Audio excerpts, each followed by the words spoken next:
Hello everyone and welcome to the new video. In today's video we will be dealing with the settings of our maps. Apple has added some new features in iOS 17 for maps.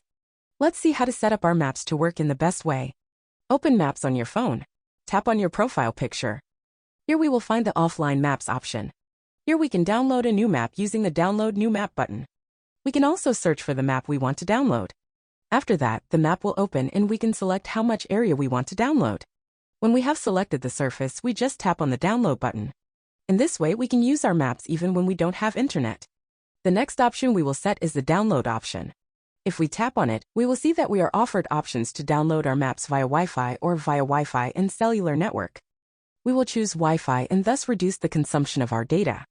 This is very useful if we do not have unlimited internet in the package. We will leave the automatic update option enabled because it will automatically update our maps whenever we have a Wi-Fi network. The next option we will look at is Optimize Storage. If we enable this option, it will automatically delete folders that we haven't used for a long time. I would recommend you to turn it on so that you don't waste your phone memory unnecessarily. And the last but no less important option is Only Use Offline Maps. We will include this option because in combination with constant updates of our maps, we have no need to use anything other than offline maps. In this way, we will additionally save our megabytes from the package. And that's all of the options you need to set so that your maps are reliable, accurate, and don't consume more memory and internet than necessary.